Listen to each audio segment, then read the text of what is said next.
Bien, el día de hoy vamos a tocar un tema de relevancia internacional, debido a que es un problema que atañe a todas las personas, a toda la sociedad, a todo ser humano, y que en la actualidad se está volviendo un delito, incluso que ya está repercutiendo en la economía y la ganancia al nivel del tráfico ilícito de drogas. Y este delito es el llamado trata de personas. ¿Me pudieran decir, para hacer un poco dinámico la clase, alguien que pueda participar, me puede decir qué lugar es este y si está ubicado en nuestro país? ¿Alguien tiene conocimiento? Este, este lugar es conocido como La Pampa. Está ubicado en el departamento de Madre de Dios, Puerto Maldonado. Pero la pregunta sería, ¿por qué está así? Se supone que Puerto Maldonado es la selva y en la selva existen árboles, existe vegetación in extenso, todo debería ser verde, pero no es así. ¿Por qué existe una carretera en el medio y alrededor están los, los pozos que ustedes pueden observar ahí? Es porque ahí se realiza la extracción ilegal de oro. Esta extracción ilegal de oro hace que las personas vivan de la manera como podemos observar.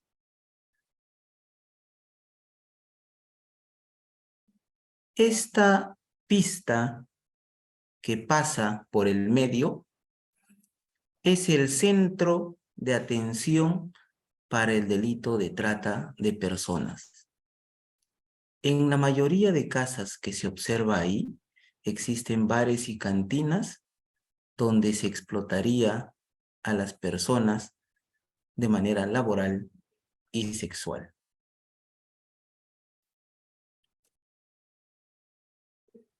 Este lugar, como se puede observar, no tienen las condiciones que ameritan para laborar de manera digna.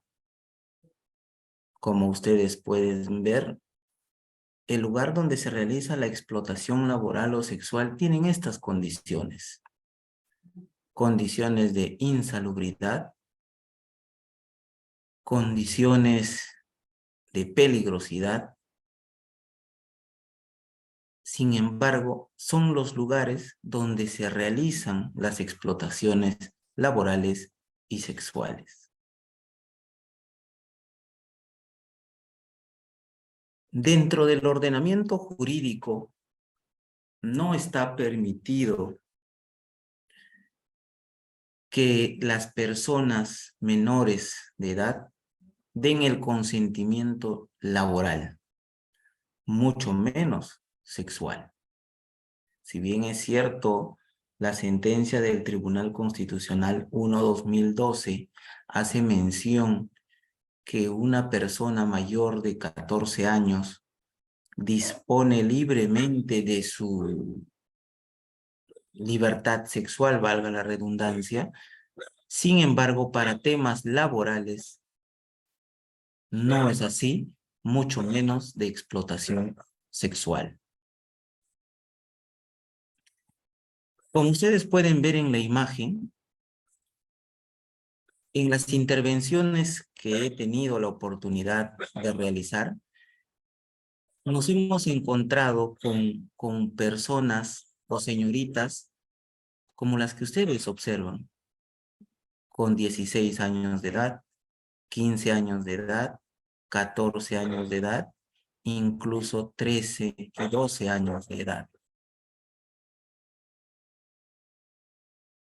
Nosotros, cuando intervenimos a estas personas, a estas niñas, tenemos que realizarlo conjuntamente con la policía. Muchas veces en los lugares inhóspitos o de poca concurrencia no existe la policía y quien nos tiene que apoyar son los ronderos o el comité de autodefensa de cada lugar determinado. Sin embargo, es de obligatorio cumplimiento que también estén presente personal policial femenino, porque nosotros no podemos realizar la revisión de algún objeto que pueda tener las menores, como cuchillos o algo en su poder al momento de la intervención, porque la ley no nos permite. Como varones no podemos efectuarlo. Es por ello que ante toda intervención debe acompañarnos policías que son mujeres. Esta es una historia trágica que se suscitó en el mes de noviembre, no, en el mes de enero de este año.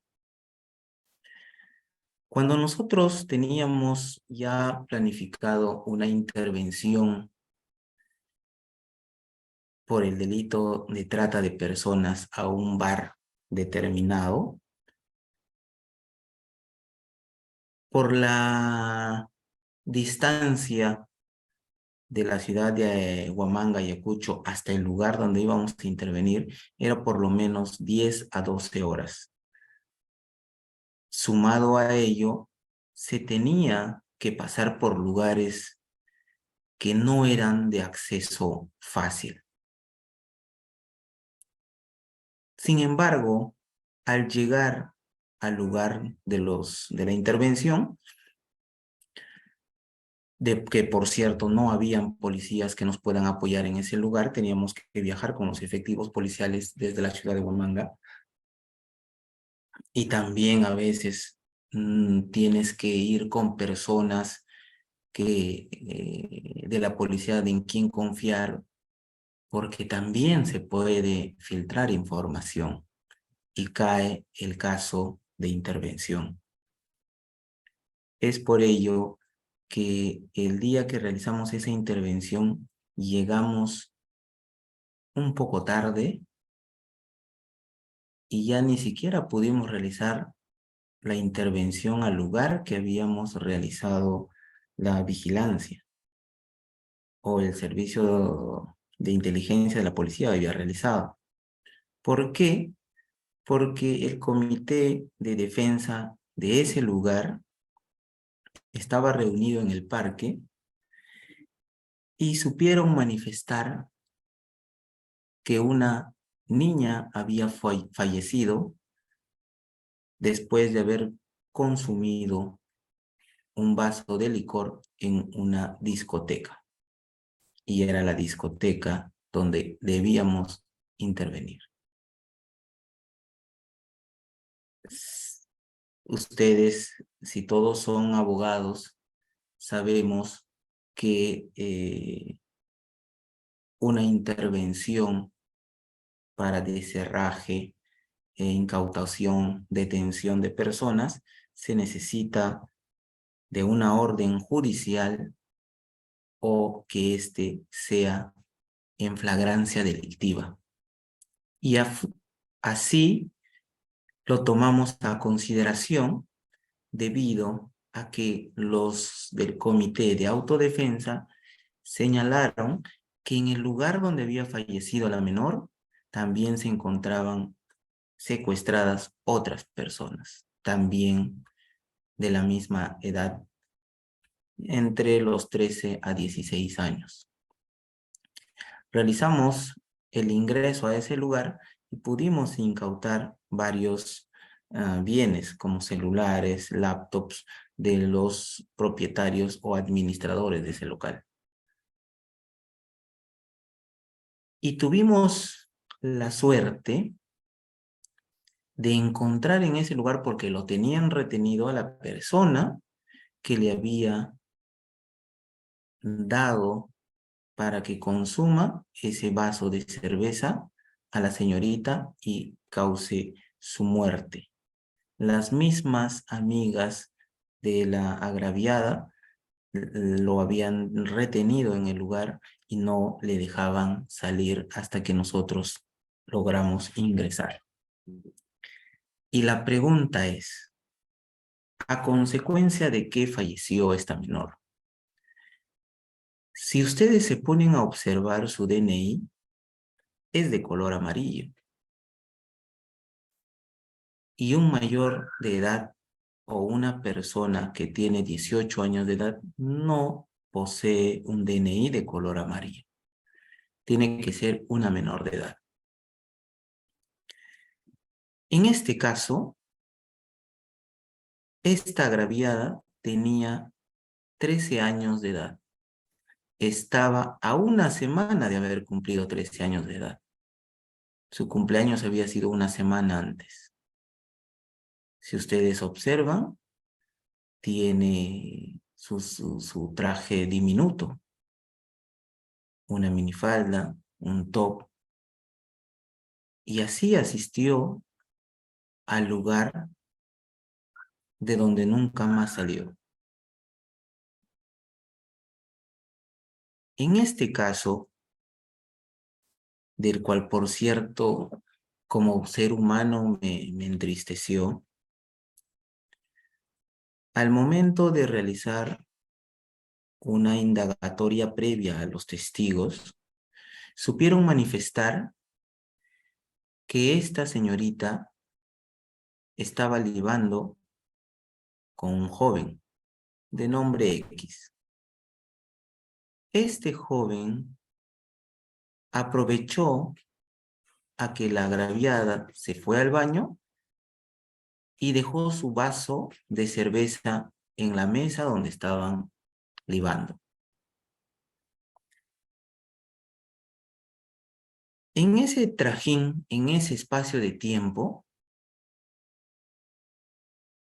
este señor abre la bolsa que tenía consigo, mete la mano y saca una sustancia de color blanco y lo pone en el vaso de la agraviada. La agraviada volvió, lo tomó y de un momento a otro empezó a convulsionar debido a una sobredosis por sustancia llamada pasta básica de cocaína.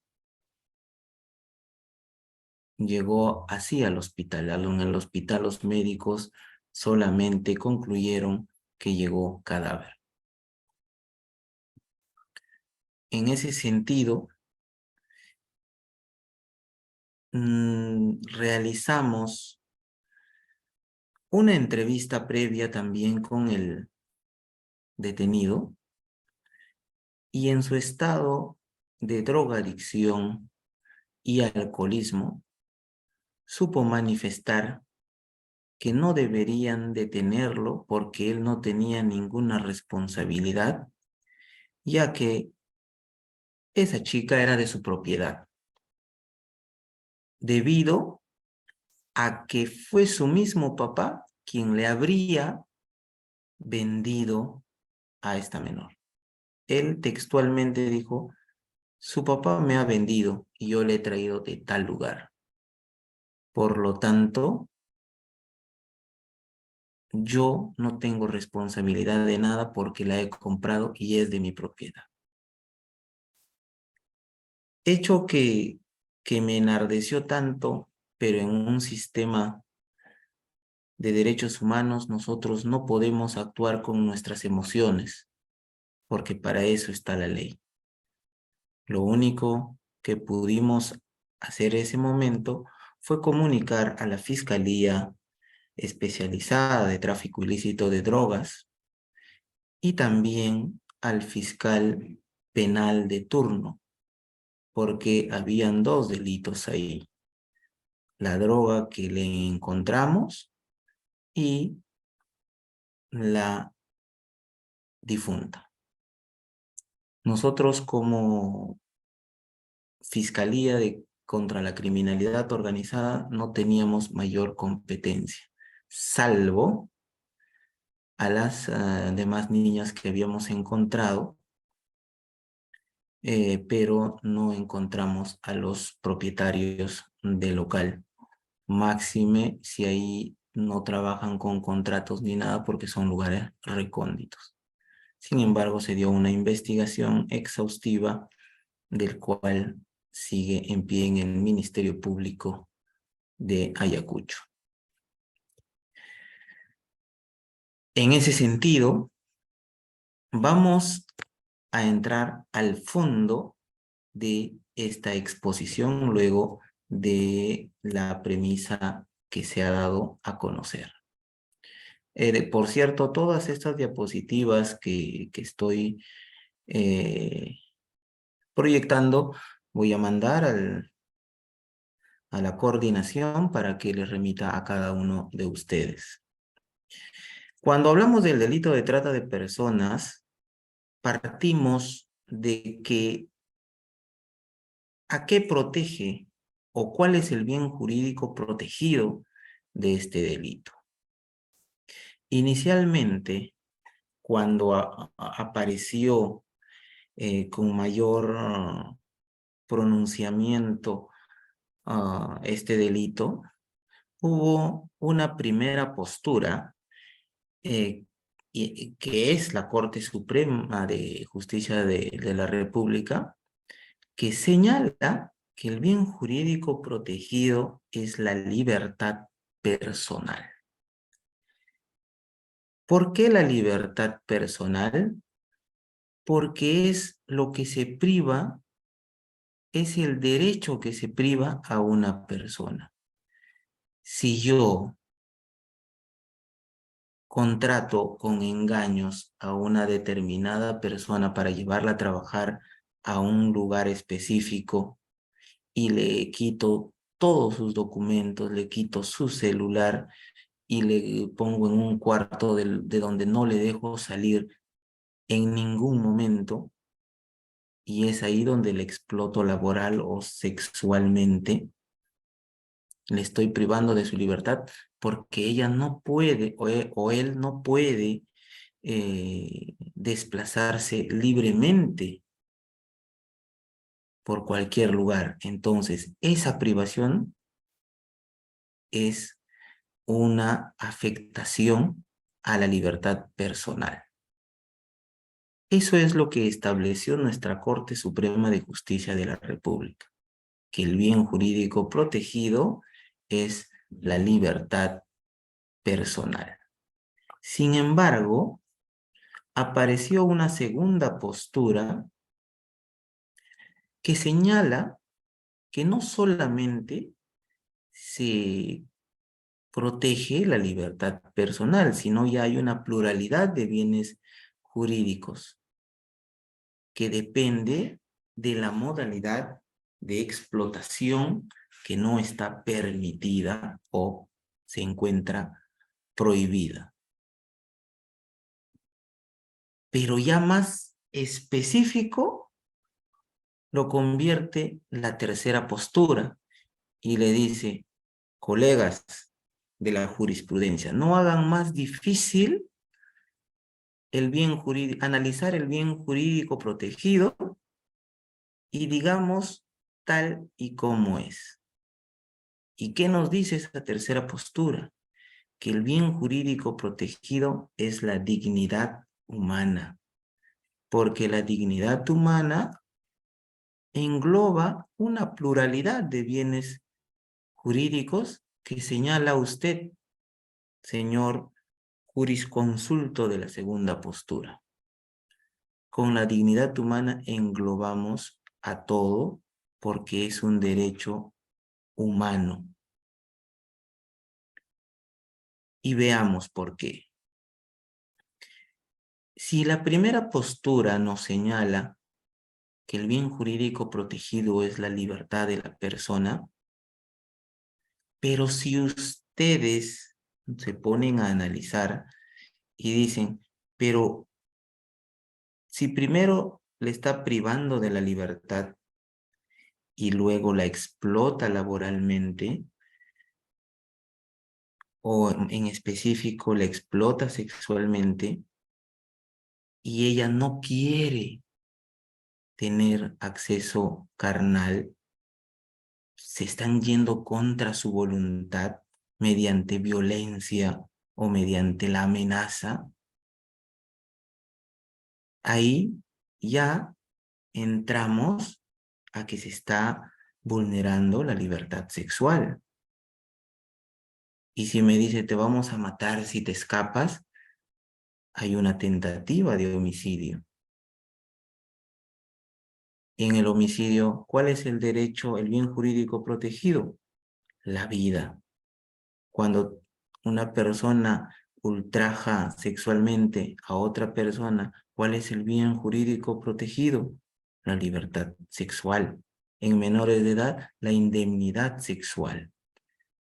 Entonces, es parte de la dignidad humana.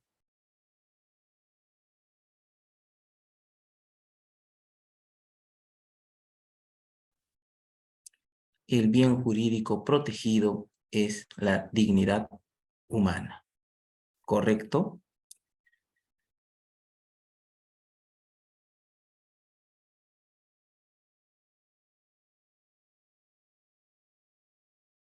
Ahora,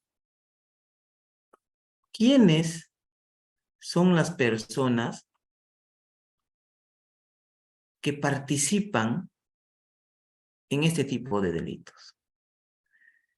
Si nosotros analizamos un determinado delito, siempre vamos a tener que ver el bien jurídico protegido, el sujeto activo, el sujeto pasivo. El sujeto activo en el delito de trata de personas es cualquier persona. No es como el delito de corrupción de funcionarios, por ejemplo, en el que te especifica y te hace una diferencia entre sujetos intraneus y sujetos extraneus.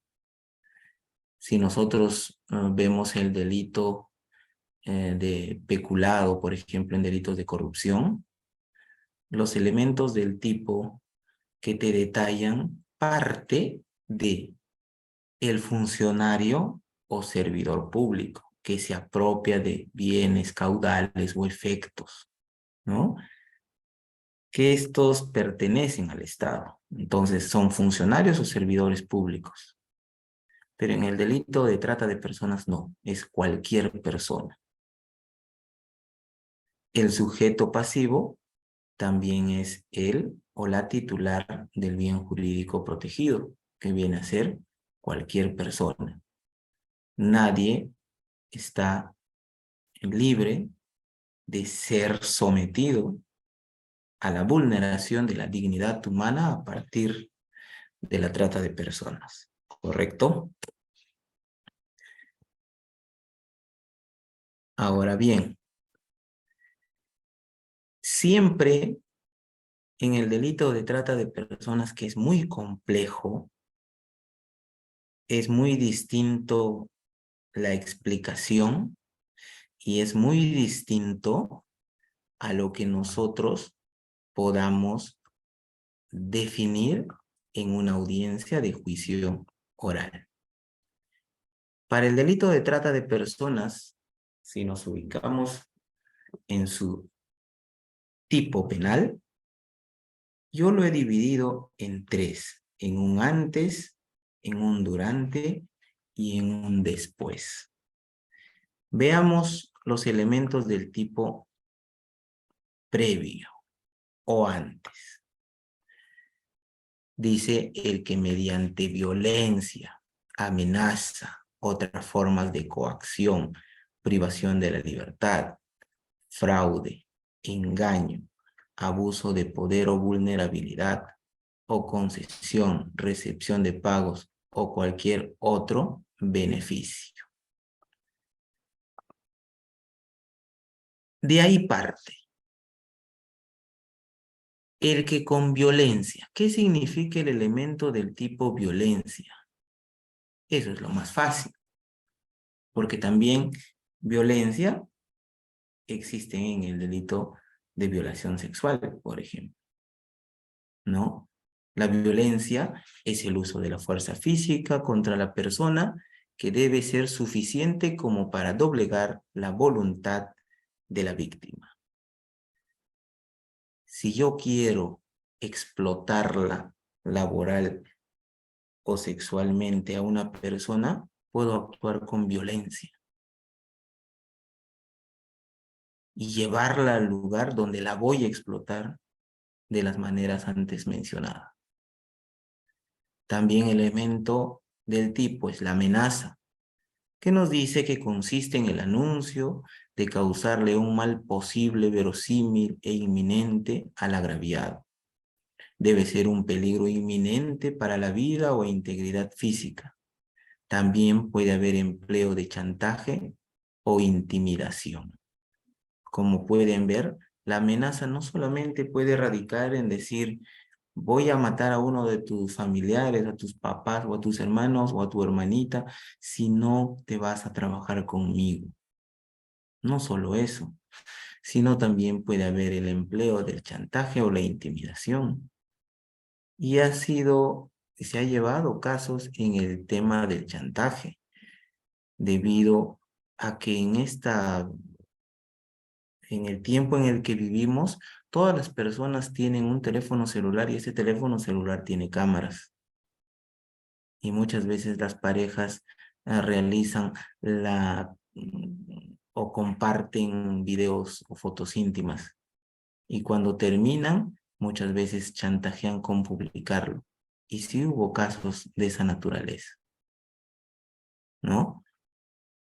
También nos dice otras formas de coacción, que está incluso relacionado con los anteriores elementos del tipo de violencia y amenaza, pero la jurisprudencia lo define como la fuerza o violencia física o psíquica que se ejerce sobre una persona para otorgarle a decir o hacer algo contra su voluntad.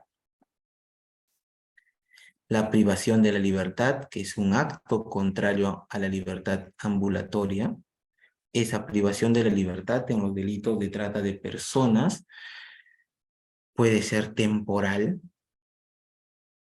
porque no necesariamente, y lo vamos a ver más adelante, no necesariamente en el primer lugar de residencia va a ser el último, donde va a trabajar. Hubo casos en el que se le llevó a un determinado bar por una semana y luego la llevaron a otro lugar casi igual al primero, ¿no?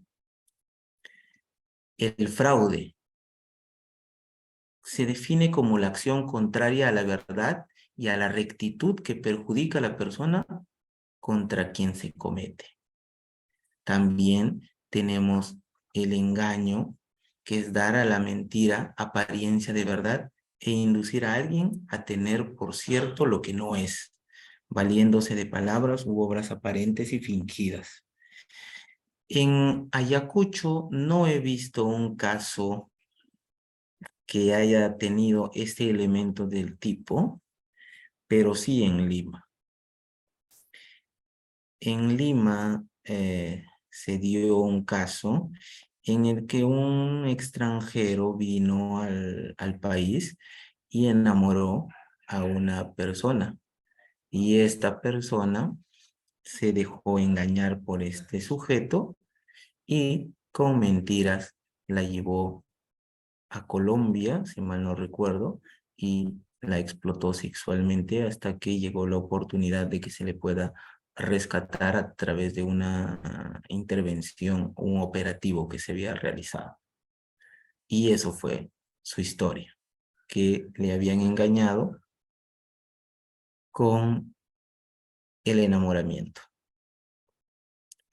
Otro elemento del tipo es el abuso de poder o vulnerabilidad, que significa el aprovechamiento ante una posición de necesidad. Esto sí es común, porque la mayoría de las personas que se ha podido rescatar señalan que se encontraban en una situación de necesidad.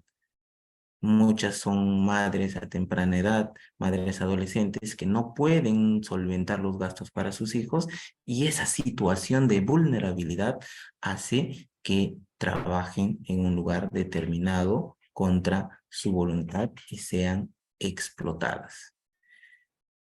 Deben tener en cuenta que el delito de trata de personas no necesariamente basta del consentimiento de una persona.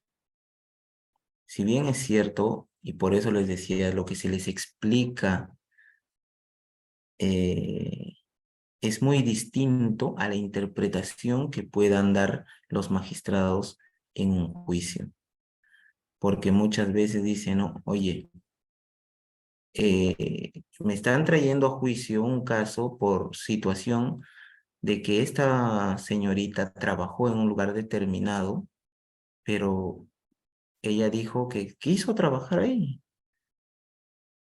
Entonces, eso depende de ella, ¿no? Sin embargo, el delito de trata de personas hace mención a este elemento del tipo que es la vulnerabilidad. Sí, está correcto la interpretación de la magistrada o el magistrado, pero ella había dado a luz recientemente. Su hijo no tenía para poder sobrevivir. Entonces, ella llegó a ese lugar y se aprovecharon de esa situación de vulnerabilidad, le pusieron una ropa diminuta y se puso a acompañar a las personas para que puedan libar. Hasta las altas horas de la noche. ¿Cuántas horas trabajan?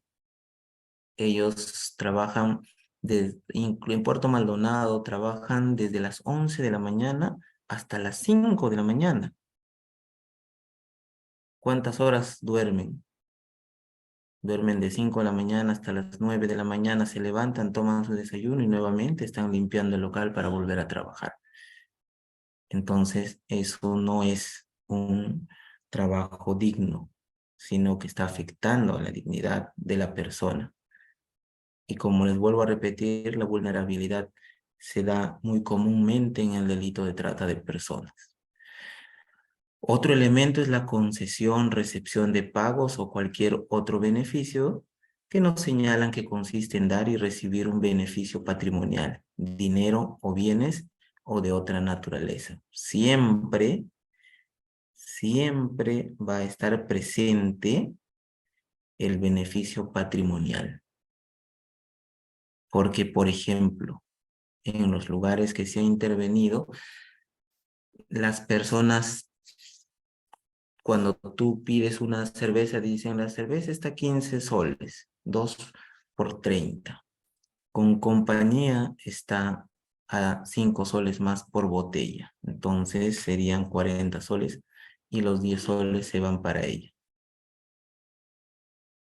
Ese es un beneficio patrimonial que se les da a conocer a las agraviadas, además de otras promesas como pagarles semanalmente 2.500, 3.000 soles, pero que a la larga no se da, porque el dinero que ganan no se ponen al bolsillo, sino todo dan a conocer a la dueña o a los administradores del local y ellos les pagan después.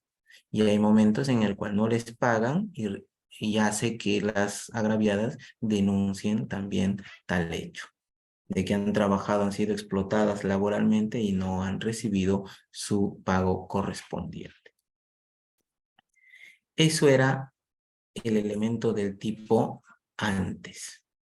Ahora vamos a ver el elemento del tipo durante, que consiste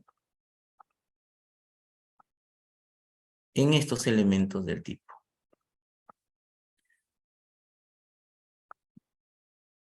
Nosotros anteriormente hemos visto el que con violencia, engaño, etcétera, genera estos elementos del tipo. El que con engaño, por ejemplo, capta a una persona. El que mediante violencia transporta a una persona. El que mediante situación de vulnerabilidad traslada a una persona. ¿Se dan cuenta? Entonces, los elementos del tipo durante consisten en captar, transportar, trasladar, acoger, recibir y retener. ¿Qué significa captar? Es atraer a alguien, ganar la voluntad o el efecto de alguna persona. Se puede captar de manera presencial, se puede captar de manera virtual, por el Facebook, por el WhatsApp, por el Instagram, por el Kawaii, por todas las aplicaciones que podamos descargar en nuestro celular. Por ahí empieza el habla y es la primera forma de poder conseguir a estas personas. Captar. Ahora ustedes ven el elemento del tipo transporta y traslada. ¿Cuál es la diferencia? El que transporta, el que traslada. Transporte, ya la Corte Suprema ha dado la diferencia de que el transportar es llevar a alguien de un lugar a otro, pero no necesariamente o no al lugar final. Pero en cambio, trasladar sí es al lugar final. Por ejemplo,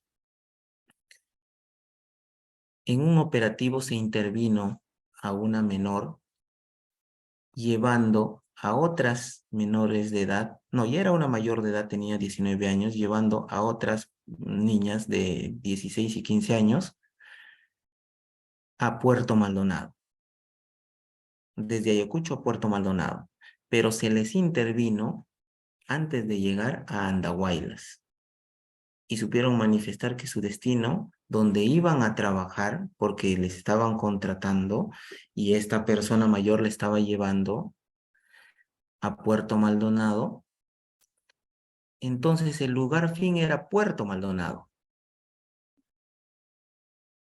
Pero como no llegaron a ese lugar, entra a tallar el tipo penal de transporte. Estaba transportándolos a tales personas.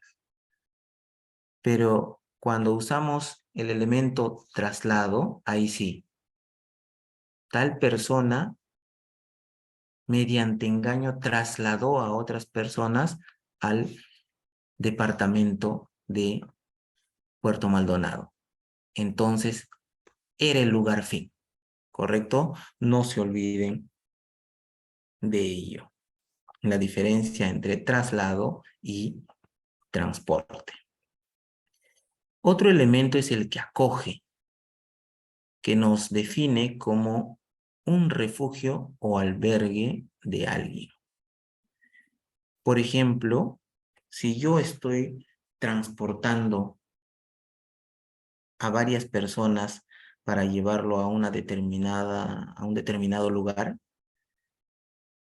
me gane el tiempo, yo puedo coordinar, si trabajamos como una organización criminal, con otra persona y decirle, Juan, no voy a llegar a Cusco, entonces tienes que acogernos en tu domicilio. Ya mañana o pasado mañana, viendo las circunstancias, voy a trasladarlas hasta Cusco. Entonces, es un lugar de acogimiento. Nos dan una casa o una habitación y ahí yo las instalo a las personas. Este hecho de acogimiento también es un elemento de la trata de personas. El que recibe también es la misma persona que acoge, pero puede ser de manera temporal, porque no es el lugar fin al lugar donde yo pueda hacerlas trabajar o explotarlas de manera sexual o laboral.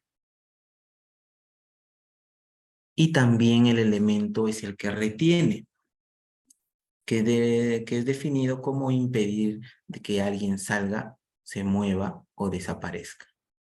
Eso es también lo más clásico, porque en la mayoría de testimonios y declaraciones que se puede recibir, señalan que se les ofrece, por ejemplo, a trabajar vendiendo ropa en la ciudad de Lima. Hubo un caso de pausa donde una persona le ofreció trabajar vendiendo ropa en Lima y que iba a ganar 1.500 soles semanales, y cuando la llegó a llevar, le quitó todos sus documentos, le quitó su celular y le prohibió comunicarse con las personas. Incluso no podía salir y la explotaba. Ese es el elemento de retener.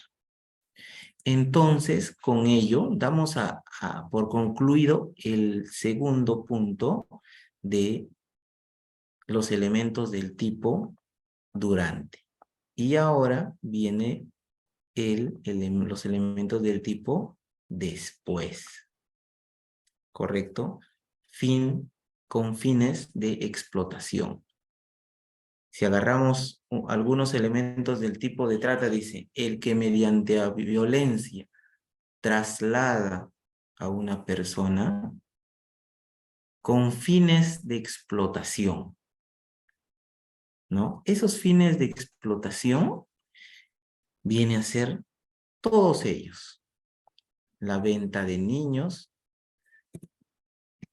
niñas o adolescentes, la prostitución en cualquier forma de explotación sexual,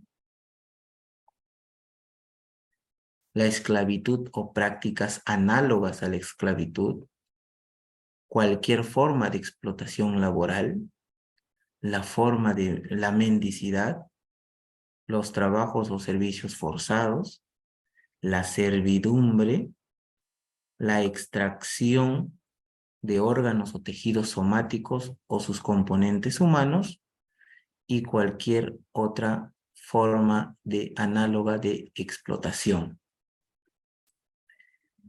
Si bien es cierto, el código nos da a conocer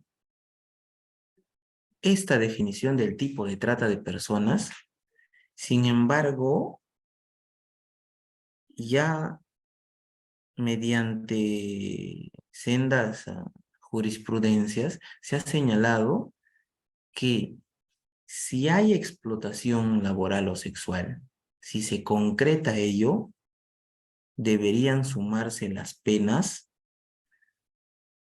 además del delito de trata de personas. Había una discusión porque decían, el que mediante violencia explota o acoge a una determinada persona para explotarla sexualmente, es una definición de todo el artículo. Porque yo, ¿con qué fin estoy captando a esta persona? ¿Con qué fin la estoy reteniendo? Pues con fines de explotación. Pero si eso no se da, no tendría razón de ser el delito de trata de personas, porque ese es mi fin, ¿no? Entonces yo lo debo acusar por el delito de trata de personas, pero no. Nos señalan que si yo capto a una persona, ya incurro en el delito de trata de personas. Si yo la retengo, la cojo, traslado, transporto a una persona, también estoy cometiendo el delito de trata de personas. Pero si se concreta, se consuma la explotación, es un concurso real de delitos. Y se suma la pena de trata de personas más explotación sexual o laboral. ¿Entendido? Ahora me pueden decir, ¿y cómo se da la trata de personas en una organización criminal. Y yo como persona, yo Raymond, ¿puedo realizar la captación de una persona solo? Sí. ¿Puedo realizar el traslado de una persona? Sí. ¿Puedo acogerla en un determinado lugar? Sí. ¿Puedo explotarla laboral o sexualmente yo mismo? Sí. Entonces, ¿a quién se procesaría? A mí.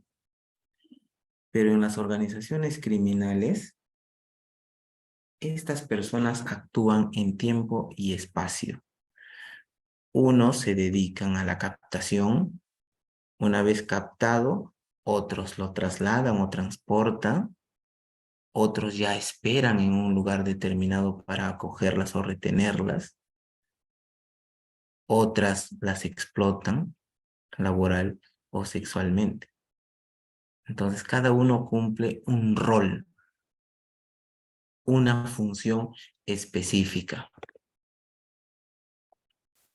Normalmente, o cuando yo era niño, podía ver que en el campo habían personas que se dedicaban a pastear o a trabajar en las casas, ¿no? Sus papás venían así al año a visitarlos. Y era normal este tema de la servidumbre. Incluso habían personas que vivían aquí en Lima y se iban al campo y decían, oye, mira, tu hijito está aquí, yo le voy a llevar a Lima, le voy a hacer estudiar, va a salir ya terminando su escuela, le voy a comprar su ropa, yo le voy a alimentar y todo. Dame, le decía a sus papás, y sus papás accedían a ello. ¿Qué, qué pasa en la actualidad? Eso ya está prohibido, porque muchas veces no pasa eso. No les hacen estudiar, están mal vestidos, incluso no comen en la misma mesa de los que supuestamente les habían llevado con fines de hacerle estudiar. Entonces, eso también ya es parte del delito de trata de personas. Ahora último en las noticias estábamos viendo el tema de la mendicidad, donde niños están en la calle vendiendo caramelos, pidiendo limosnas. Esa es una explotación laboral que realizan los padres para con sus hijos. Muchas veces nos da pena y decimos, no, mire, ese niño, en vez de estar estudiando o viviendo una vida feliz, está trabajando en la calle y le apoyamos. Pero también estamos cometiendo o estamos colaborando con que este menor satisfaga las necesidades de sus padres, porque sus padres ahí se dan cuenta que sus hijos son los que están recolectando más de dinero que ellos incluso, pero no debe ser así. Si apoyamos a los niños y lo hacemos por pena, también estamos generando que sus padres los sigan explotando laboralmente. Entonces, ese es el punto del delito de trata de personas. ¿Cuáles son los delitos más rentables en la actualidad a nivel mundial? En primer lugar está el delito de tráfico ilícito de drogas. En segundo lugar está la trata de personas, el delito que está generando mayores ganancias a nivel mundial. Me preguntan, ¿y se puede fusionar el tráfico ilícito de droga con la trata de personas?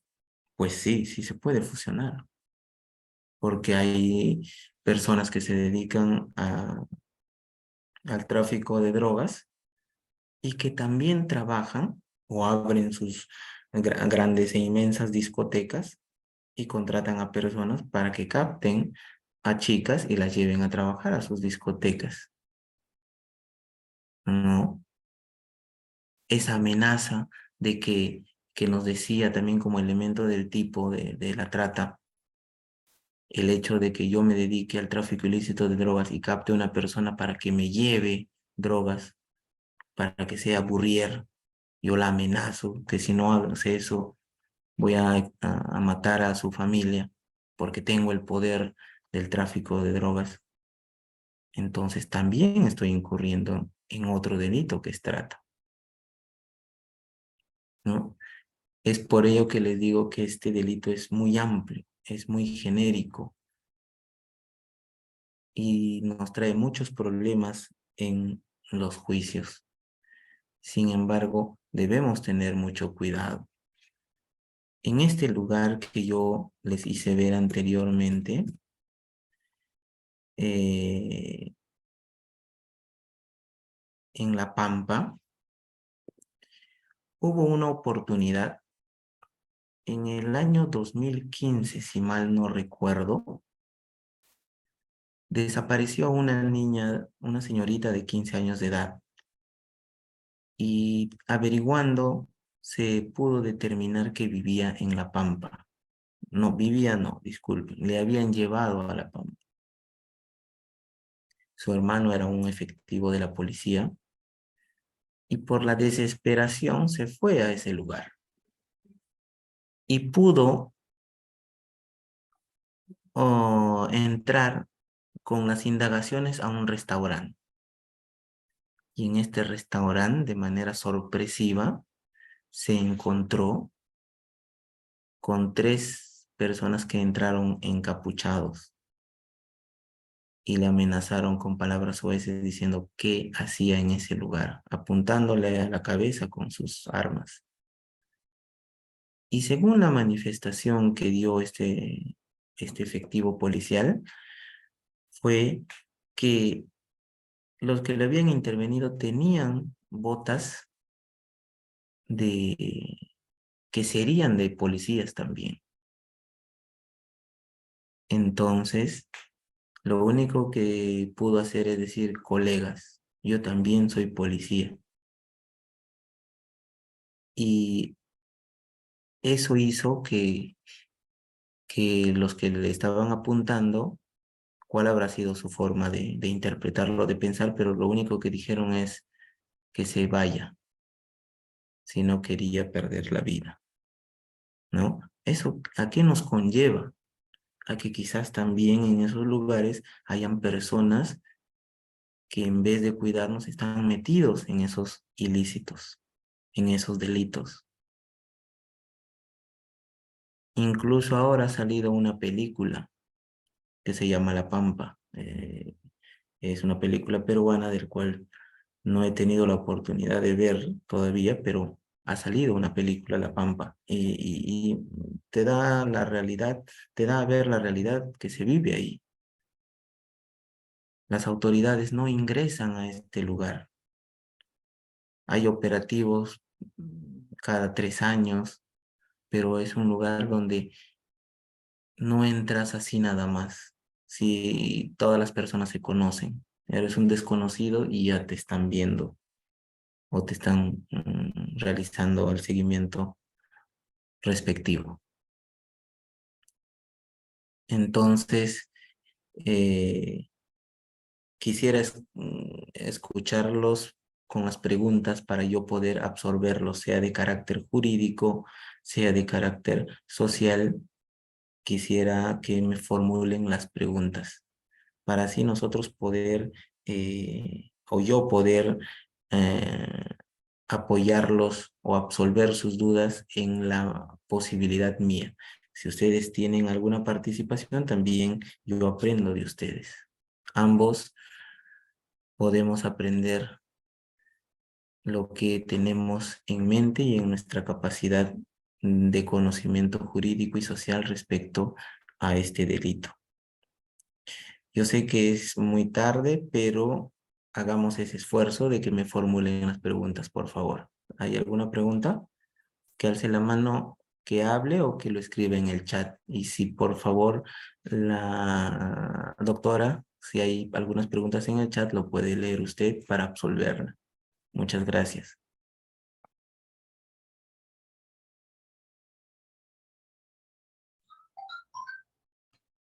Sí, doctor. Muy buenas noches. Bueno, en el chat no tenemos ninguna pregunta. Tampoco ningún participante a que pueda formular sus preguntas. Acá hay un mensaje. El doctor Johnny Ya Aime refiere, ¿cuál es la diferencia entre la trata y el tráfico de inmigrantes, doctor Ryan? Correcto. Si nosotros hablamos específicamente de la trata de personas, la jurisprudencia a veces no lo define de una manera muy específica y nos da a temas de interpretación por sendas jurisprudencias. El tráfico de inmigrantes es algo más genérico, pero que también está relacionado con la trata de personas, porque yo con el tráfico de inmigrantes lo que hago es captar personas, por ejemplo, de otros países, ¿no? Y trasladarlas a otro país. Lo que vemos, por ejemplo, en las películas, lo llevan en contenedores incluso, ¿no?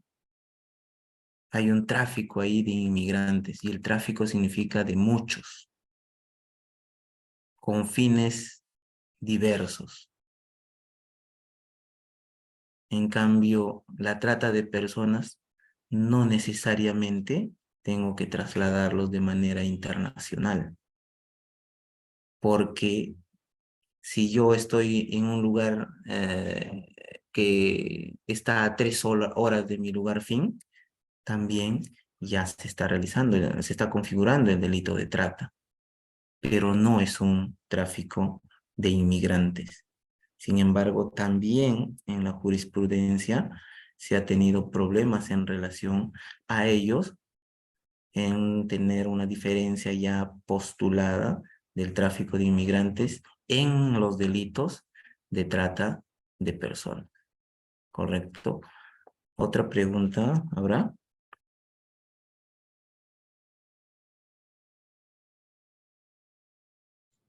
Un momento, doctor Ryan, por favor. También tenemos el doctor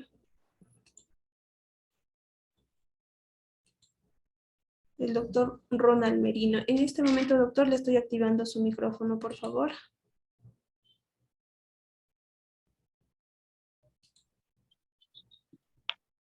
Buenas noches. Buenas noches, doctor. ¿Le escucho?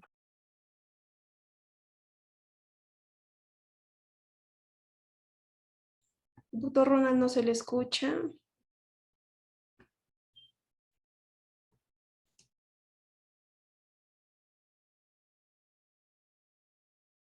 Aló, buenas noches, ¿me logra escuchar?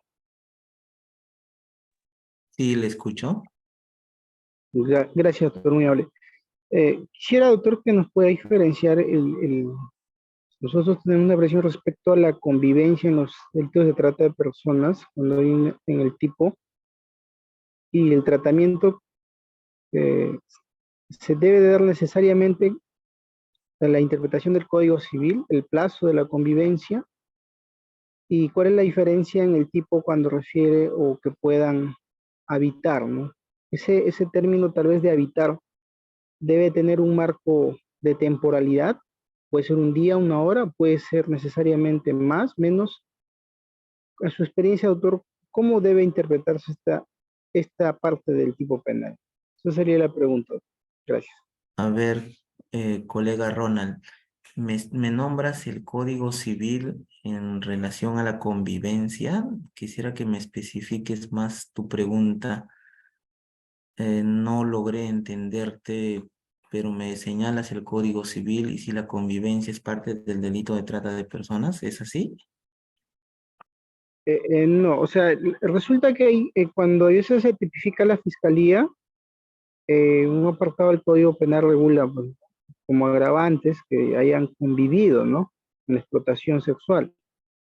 Necesariamente en la estructuración del tipo al momento de imputar, en los hechos tiene que estar que esta persona haya convivido 2 años para que pueda darse una unión de hecho, por así decirlo, un estado civil, o no necesariamente tiene que ser eso, puede ser un mes, por ejemplo, no es un caso real, ¿no? O sea, puede ser un mes, como lo planteó una vez una fiscalía, ¿no? Basta que sea un mes para considerar a efectos del tipo penal en trata que se configura pues la agravante de la convivencia, ¿no? Dentro de la explotación. Será una pregunta. Y lo otro que es el tema de que si es que habitan, ¿no? En un lugar, si habría una temporalidad necesariamente en la imputación, ¿no? ¿Tendría que darse o no necesariamente? Por ese lado la pregunta, doctor. Gracias. A ver, doctor Ronald, quiero entenderle si me dices que es un hecho real donde la fiscalía postula el delito de trata de personas a partir de una convivencia o unión de hecho.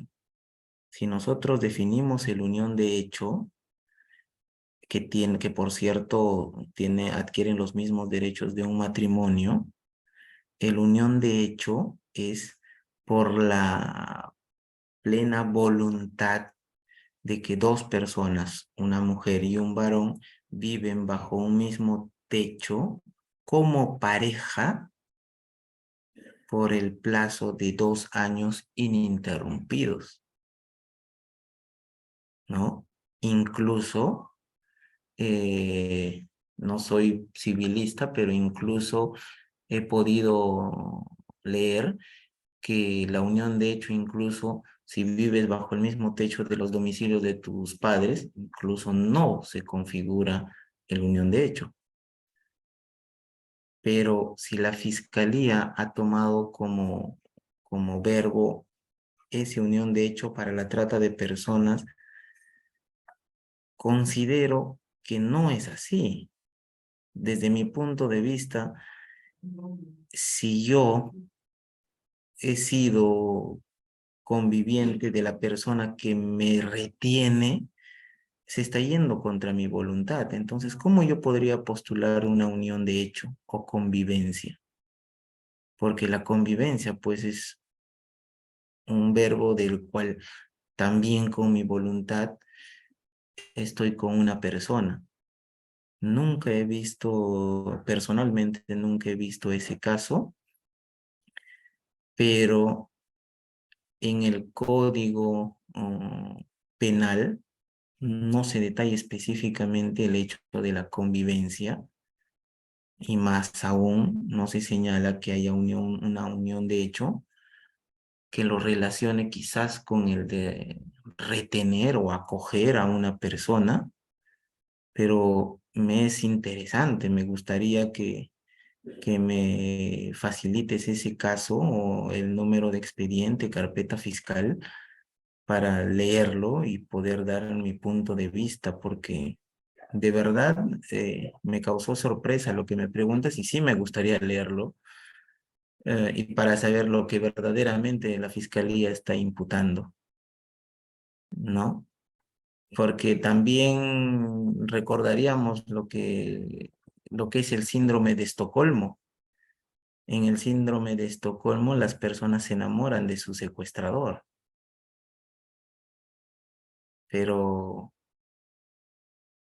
no sabría específicamente darte una respuesta porque me gustaría que me facilites esa investigación como hecho real que me has manifestado. Y el tema de secuestro, por ejemplo, no se cuenta en meses o años, se cuenta incluso en horas, ¿no? Porque el secuestro lo único que te define es privar la libertad a alguien. Entonces, me gustaría que me des ese número de expediente, colega Ronald. Te agradecería bastante. Gracias. Bien, doctor, también tenemos a la doctora Jessica Leonor, que solicita su participación. Doctora Jessica, le estoy habilitando el micrófono. Puede participar. Sí, muy buenas noches, ¿se me escucha? Sí, doctora. Sí, Claro. sí, muy buenas noches. Ante todo, agradecer la ponencia del doctor. Lo felicito, doctor. La pregunta es la siguiente. En el delito de trata de personas, necesariamente se tiene que cumplir, se tiene que configurar el traslado o el transporte de la persona para que se pueda configurar el tipo penal. Esa sería la pregunta. Muchas gracias. Gracias, doctora. El delito de trata de personas es un delito de peligro y no de resultado. ¿Por qué se dice que es un delito de peligro? Porque no necesariamente se tiene que dar a configurar o a consumar la explotación como tal. Como lo señalé en la exposición, ¿con qué fin yo capto a una persona? Con el fin de que trabaje en un determinado lugar y me dé ganancias. Y ese trabajo que me genere ganancias es a partir de una explotación. Entonces, bajo ese contexto, la jurisprudencia, ¿qué nos dice? Que no es necesario que se le explote laboral o sexualmente o mediante todos los elementos que le he dado a conocer como, como fin, porque si yo me dedico a captar, yo engaño, yo amenazo, yo veo la situación de vulnerabilidad de una persona y le ofrezco trabajo engañándole, ya estoy incurriendo en el delito de trata de personas. Yo puedo captar, yo la puedo trasladar, pero hay otra persona que me espera y la coge en el lugar donde va a trabajar. Y es otra persona quien la va a explotar. Yo no lo exploto, pero lo he captado. Entonces, también incurro en el delito de trata de personas. Por eso decía, yo puedo, como persona humana, yo puedo realizar todos los actos del delito de trata, pero también puedo realizar uno, otra persona realiza otro acto, yo acojo, otro transporta, otro recepciona, otro le acoge y otro le explota. También puede ser así, ¿no? Pero todos ya incurrimos en el delito de trata de personas. Es por ello, no olviden que es un delito de peligro y no de resultado. Ya cuando es de resultado, como les manifesté en la exposición, viene a ser un concurso real de delitos. ¿Correcto? Muchas gracias, colega. Bien, doctor. También tenemos otra pregunta, doctor, de la doctora Gladys. Le va a activar el audio en este momento. Adelante, doctora Gladys, con su pregunta. Muchas gracias, doctora. Buenas noches, doctor. Tenía una consulta. Hay un caso donde la policía interviene en un bar por un reporte de línea 100, donde interviene a una señora con su hija y dos menores más, o sea, tres menores en total. Las tres menores estaban libando licor en el lugar, pero han pasado a cámara Helsing y manifiestan de que la mamá les llamó, la mamá de una de ellas le llamó para almorzar. Y como estaban con sus dos amigas acompañantes, la menor se trasladó al lugar para almorzar. Si bien en el lugar tenía algunos conocidos y bueno, le recibió un vaso de cerveza. El hecho es que la policía interviene pues y encuentra a las tres menores ahí. ¿Se configuraría trata por lo que es un delito de peligro común y no de resultado, doctor? Muchas gracias.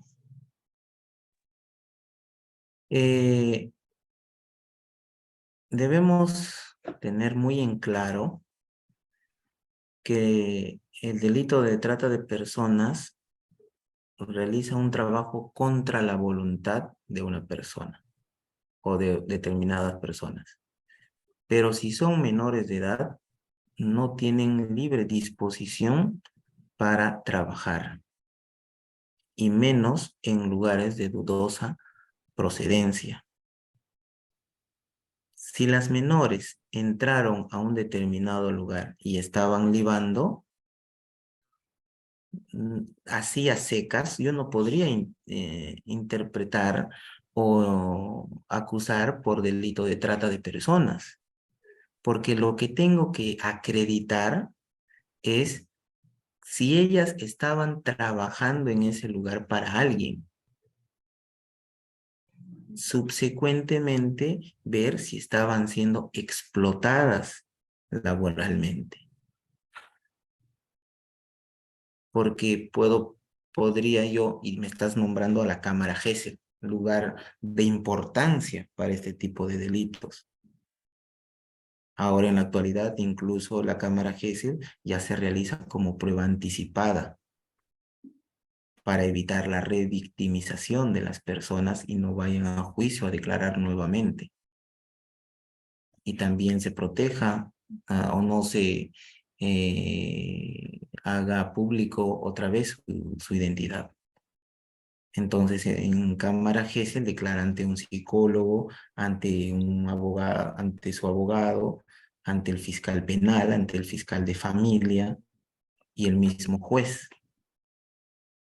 Y ahí se tendría que formular las preguntas: ¿qué hacía en tal lugar?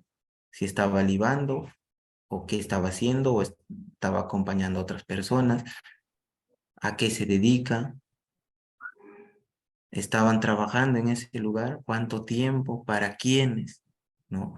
Porque el solo hecho de que me digan que estaban libando sus amiguitas en un lugar, por más que sea evidente o esté corroborado que ahí explotan sexualmente, no podría yo asegurar el delito de trata de personas. Me sería un poco flojo ese hecho. Pero lo más importante es el acta que se levanta en el lugar de los hechos y la declaración en Cámara GESEL, que es una prueba muy importante y que va a ser debatida incluso o tomada en cuenta incluso para un requerimiento de prisión preventiva. Gracias. Usted. Bien, doctor, también tenemos unas preguntas más en el chat. Se los voy a leer, doctor. Bueno, el doctor José Natividad nos pregunta, doctor, ¿a qué se debe que el Estado no interviene en esos lugares? Me imagino que hace referencia al lugar que se ha mostrado en la clase.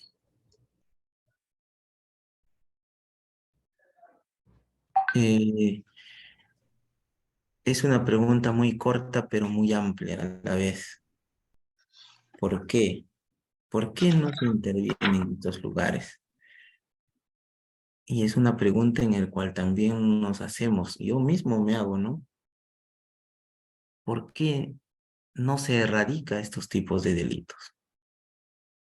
Uno, hay una postura social que dice, nunca se va a poder erradicar estos tipos de delitos porque incluso los de las grandes esferas están metidos en ellos.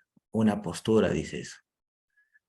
Otra postura más analítica señala que no se erradica este tipo de delitos porque va evolucionando. Si bien es cierto, hay intervenciones. Ustedes ven en YouTube, pongan, ahora que todos tenemos acceso al Internet, pongan la Pampa intervenciones, y sí hay intervenciones, incluso, si mal no recuerdo, cuando Urresti era ministro del Interior, creo que también realizaron una intervención a La Pampa. Pero en La Pampa te enfrentas con personas también que están bien resguardadas, están bien armadas. Entonces, en una intervención y ante un conflicto entre la policía, el ejército y las personas que ahí están trabajando, van a haber muertos. Y si hay muertos, hay investigaciones. Y si se aperturan investigaciones, también hay pronunciamiento de los sistemas internacionales, como la Corte Interamericana de Derechos Humanos, ¿no? No porque uno vive en ese lugar y nosotros sabemos que ahí explotan, matan personas, las botan ahí a los pozos de donde sacan droga, las descuartizan, pero el Estado no hace nada, ¿no? Pero el hecho es que si interviene va a haber muertos. Y quieras o no, nadie quiere cargar ese peso de ser investigado. Yo como fiscal podría coordinar con la policía, con el general, con el ministro, vamos a intervenir todo, o La Pampa, o los lugares de explotación donde hay minería ilegal, trata de personas. No van a querer, porque de por medio van a haber muertos. Y si hay muertos, hay investigaciones.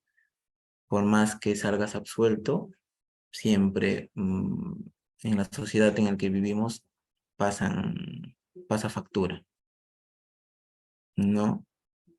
Y es igual que el tráfico ilícito de drogas. Se puede contrarrestar, pero erradicar al 100% es difícil. Sin embargo, a consideración personal, debemos tener cuidado nosotros con nuestros familiares, con nuestras sobrinas pequeñas, con las hijas que podamos tener. Si nosotros vemos a personas que están llevando a menores en un determinado vehículo, poner en conocimiento de la policía o de la autoridad a quien se pueda llegar más tempranamente. Pero en específico en estos lugares como La Pampa, es difícil contrarrestar este tipo de delitos. ¿Se realizan las intervenciones? Sí, pero no de raíz. Y si no se corta la raíz, siempre va a crecer un árbol o una planta. Y en este caso, la delincuencia. Gracias. Bien, doctor, también tenemos otra pregunta. Ha levantado la mano la doctora Margot. Vamos a activarle su audio. Adelante, doctora Margot. Buenas noches. Ante todo, para felicitarlo al doctor Raymond. Es usted fiscal, ¿verdad, doctor? ¿Está en ejercicio? No, doctora, he renunciado al Ministerio Público con el dolor de mi alma, pero ya habrá la oportunidad de postular nuevamente. Bien, doctor, es una pena porque he escuchado detalladamente cómo usted ha ido paso por paso. La que le habla es Margot Laurencio. Viene trabajando con la prevención de la trata de personas, que es un delito no tan solo en nuestro país. Estuve buen tiempo en el extranjero, pero cuando llegué me sorprendió. Cuando hice una campaña de prevención, la gente respondía que no conocía nada. Esto le hablo en el 2017. Mi pregunta es cierto que la trata de personas es un delito, es un peligro, mas no se debe ver por resultado. Como digo siempre, no por estadísticas, basta que sea una. Pero ¿por qué no se sanciona? ¿Por qué no se ve el delito de los clientes, de los parroquianos? ¿Es que acaso ellos no tienen el vínculo de usar como objeto a estas víctimas? no hay ninguna sanción para ellos, porque en los operativos, según el general Malaver, ha encontrado también a parroquianos que han hecho uso de estas niñas como objeto. ¿Y por qué a ellos no, doctor? ¿Es que no hay denuncias contra ellos en la fiscalía? Esa es una de mis preguntas. Otro, sobre la migración. Recién se ha dado un vuelco rotundo en la visibilización de la trata de personas, porque soy de Chimbote y decían que en Chimbote no hay trata de personas. Sí la hay. Es que no va a ser tan visible y va a decir, acá hay trata de personas. Y más aún, las migraciones lo ha hecho más expandido. Entonces, la fiscalía, ¿por qué no tiene denuncias? El general Malaver se queja que las fiscalías no actúan. ¿A qué se debe, doctor? Son 3 preguntas que me gustaría que usted, por la visión y por el acto en la acción de haber tomado estos casos, me dé un panorama, porque me gustaría afianzarme mucho más. Gracias, doctor. Muchas gracias a usted, señora Margot. En primer lugar, ¿por qué no podríamos sancionar a los parroquianos?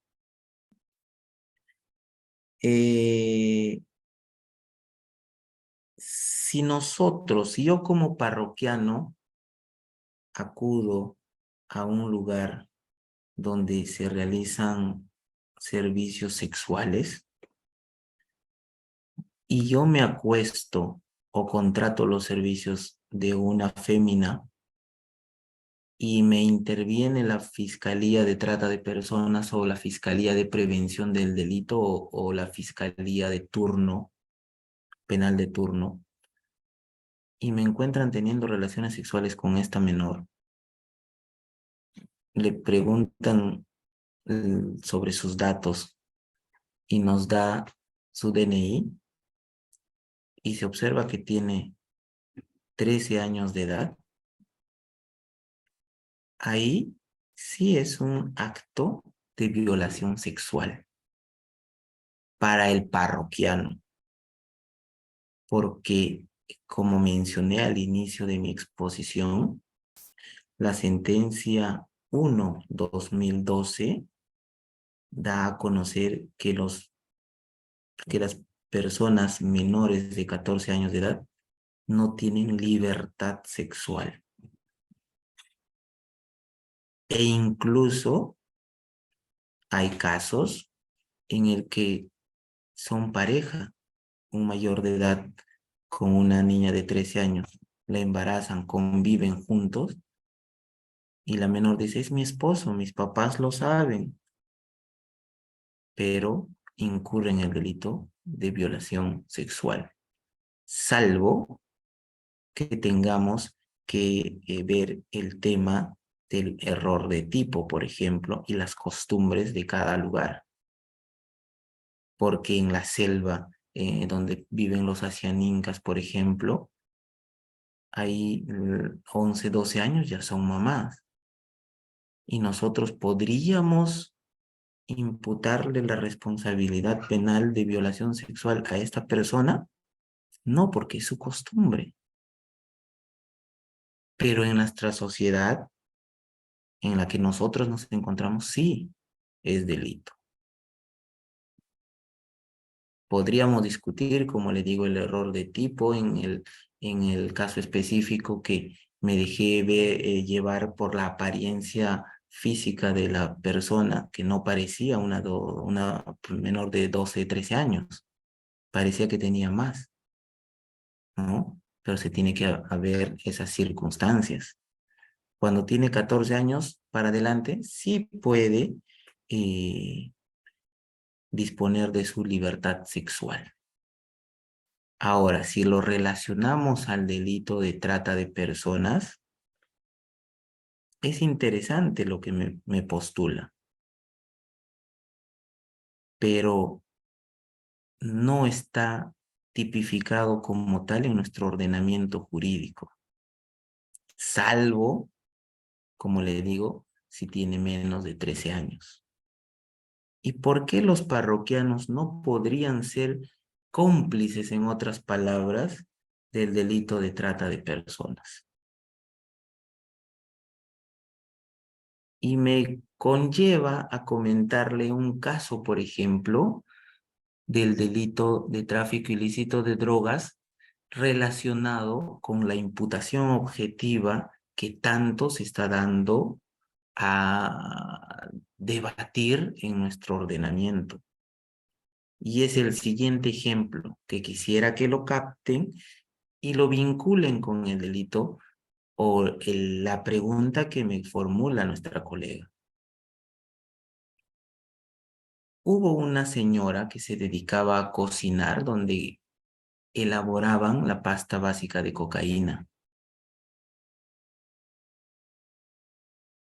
Era su función alimentar a los que trabajaban elaborando, pisando la hoja de coca.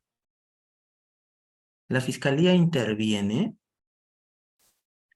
y detiene a todas estas personas, incluidas a la señora que cocinaba.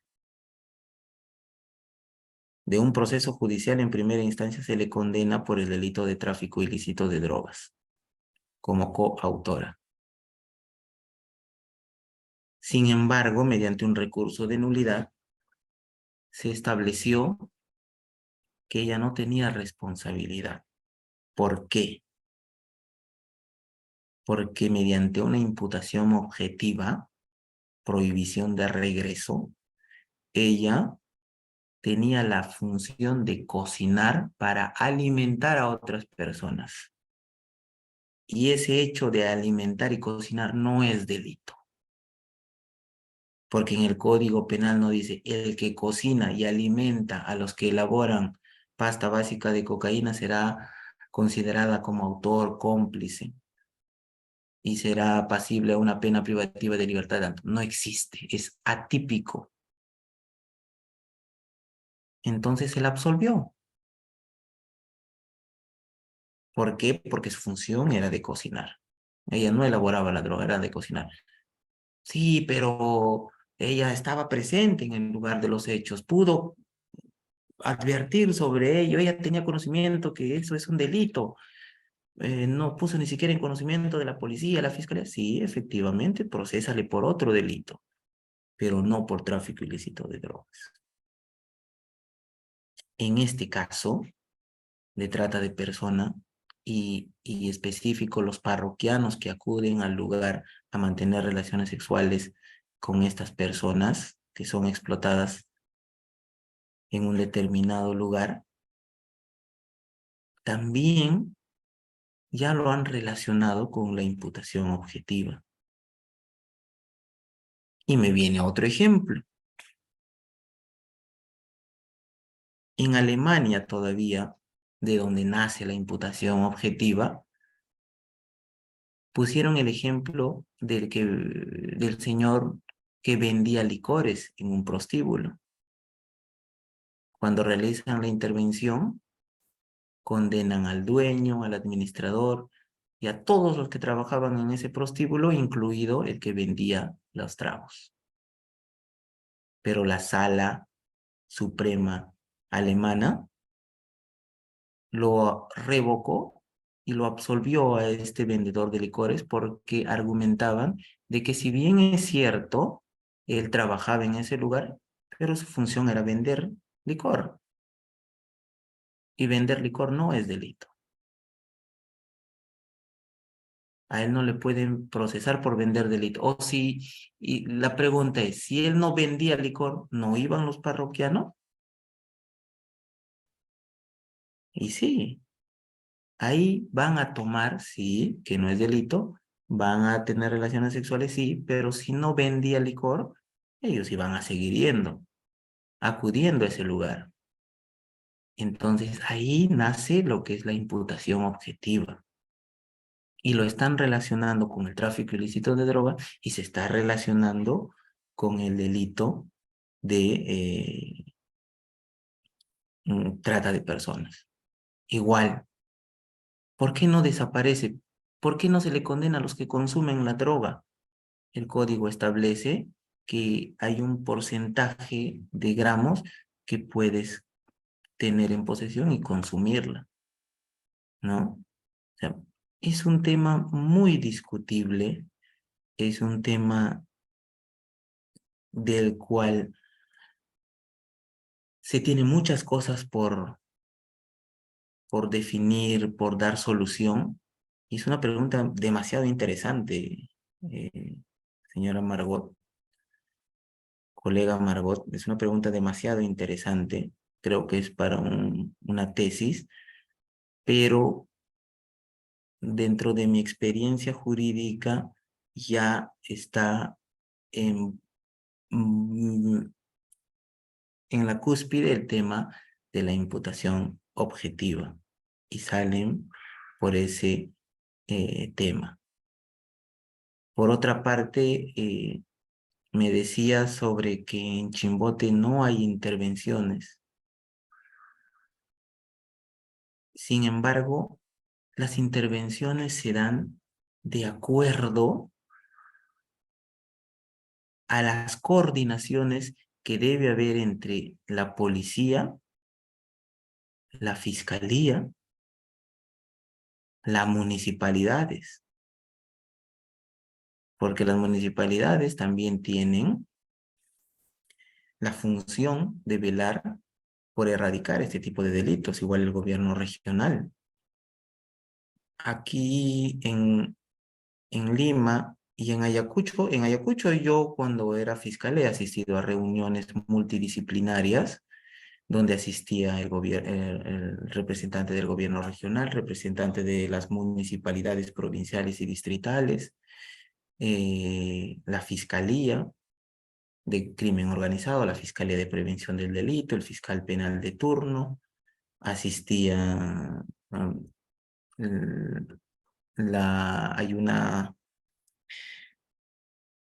la Oficina de Asistencia de Víctimas y Testigos, y todas las autoridades de aquí, de allá en Ayacucho, y se realizaban las coordinaciones para ver las funciones que iban a realizar cada una de ellas. Pero específicamente los operativos los realizaban las municipalidades, la policía y la fiscalía. Y eso es premio a coordinación y también trabajo de inteligencia. Si en Chimbote no lo están llevando a cabo, es porque no están realizando las investigaciones debidas ni las coordinaciones entre funcionarios y servidores públicos o lo que representan a esa ciudad. Pero el delito de trata de personas está en todo lugar, está en todo sitio. Que no se lleven a cabo los operativos es un tema del cual desconozco, pero sí se le podría decir que muchas veces no realizan operativos o no realizan las investigaciones por causas ajenas a lo que debería ser. Muchas gracias, colega Margot. Bien, doctor, también tenemos otra pregunta en el chat. Bien, la Grateli Soto nos pregunta, ¿la convivencia se debe inscribir nivel? Bueno, no sé si la pregunta es respecto al tema que se ha abordado. Dice, ¿la convivencia se debe inscribir nivel de la notaría? Creo que no. Bien, pasamos a la siguiente pregunta, doctora. ¿A cuánto asciende el reporte de casos de trata de personas durante los últimos años?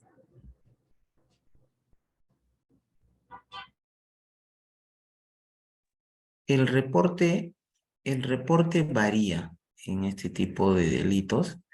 Sin embargo, en el Perú, nada más, en el último reporte que sacaron de enero a junio del 2023 ya habían 950 casos de trata de personas confirmadas, resueltas. Pero en sí, a nivel mundial, el 70%, el 90% de casos de trata de personas son mujeres. El 70% son niños. Los varones es poco en mayor edad porque las más vulnerables son las mujeres y niñas. Y también porque estamos viviendo en una sociedad de demasiada tecnología donde es fácil que se las capte. Y ahora es lamentable, pero es cierto, que también se emocionen con computadoras, laptops, celulares, los iPhone. Y esto es pasible a que se aprovechen de ello, que les hagan promesas de diferentes bienes con el fin de que accedan a las peticiones de estos tratantes. Pero al final chocan con una pared del cual ya no pueden escapar y se arrepienten, ¿no? Muchas gracias. Bien, doctor. El doctor Víctor nos solicita que le activemos el audio. Le vamos a activar para que pueda hacer su pregunta. Adelante, doctor Víctor. Muchas gracias. Ante todo, felicitarle al doctor que ha hecho la ponencia, que ha estado esclarecedor en muchos temas. Sin embargo, doctor, en cuanto a la interpretación de trata de personas, el doctor Ramiro Salinas ha referido que de todas maneras este tipo penal se configuraría cuando se haya dado una finalidad, a pesar de que es de peligro y no de resultado. Por otra parte, también el doctor Fernando Velázquez, en la publicación de Trata de Seres Humanos en el Contexto Penal Iberoamericano, igualmente ha hecho referencia a la finalidad. Consiguientemente, el tipo penal de trata de personas que contiene el artículo 129 sería en todo caso la conducta que es de captar, transportar, que es el verbo rector, y en la última parte dice con fines de explotación. ¿Cómo interpretaríamos en todo caso esta parte, doctor? Muchas gracias. Colega Víctor, lo que usted me señala es completamente cierto. Y a citación del maestro Sicha, el que fue mi profesor en la maestría, espectacular docente, pero más experto en delitos de corrupción de funcionarios, a eso iba en un caso en particular en el que yo tuve. Y bueno, le comento en la brevedad. En el caso de trata de personas que yo tuve el año pasado, realicé una investigación del cual se realizaron interceptaciones telefónicas, se realizaron vigilancias y todas las técnicas de investigación posibles para determinar la responsabilidad. Y logramos concretar la detención de las personas que captaban y explotaban laboral y sexualmente a las personas féminas. Pero, ¿qué nos exige la imputación concreta? ¿Qué nos exige la imputación necesaria en una acusación? Si yo he trabajado a partir de una colaboradora para capturar a estas personas, uno, estas personas contratan a la persona A.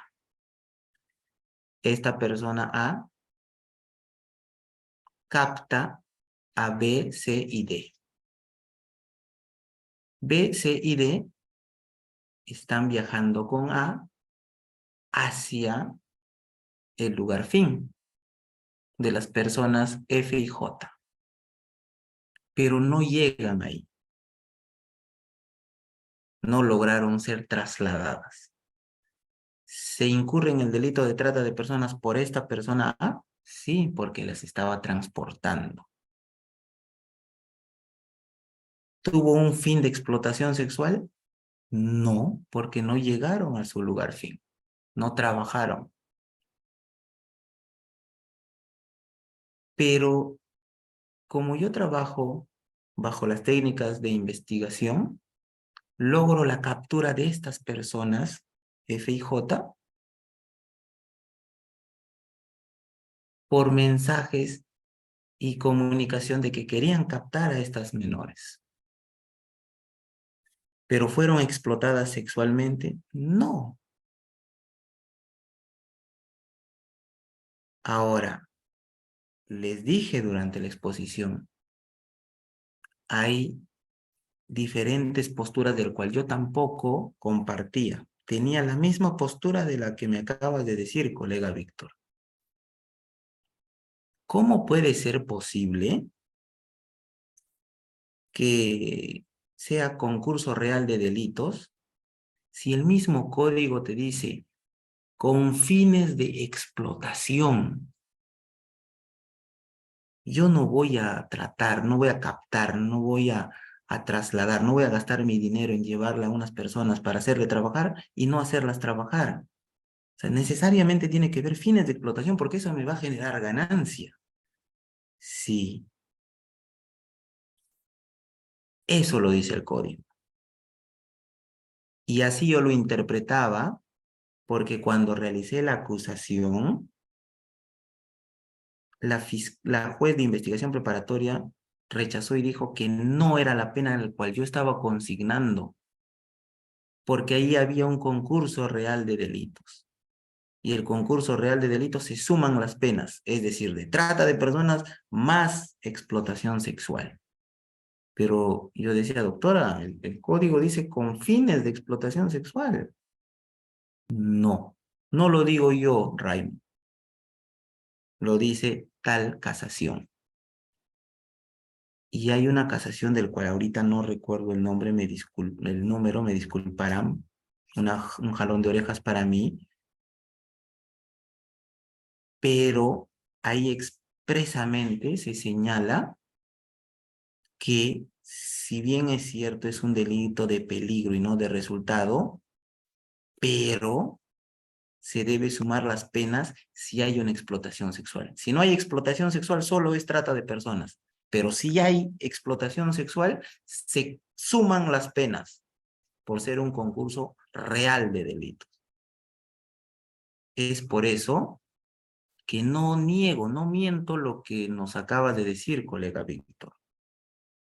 En algún momento también se me vino eso a la cabeza. Y también leí lo que nos acabas de leer. Pero ya la Corte Suprema ha señalado que debe haber un concurso real de delitos, pese a que la trata de personas tiene como un fin la explotación. Muchas gracias, Víctor.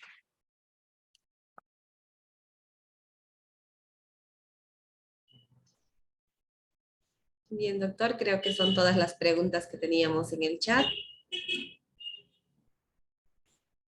También ya no tenemos manos levantadas. Creo que son todas las preguntas, doctor, de parte de los participantes en la presente sesión. Sí, creo que ya no hay preguntas, entonces daríamos por concluido esta interesante ponencia y también muy agradecidos. Es satisfactorio que te hagan las preguntas y también aprendes de los que realizan las preguntas y también conoces las experiencias que cada uno vive. Todas estas diapositivas, como mencioné, voy a remitir a la organización para que tengan el uso correspondiente.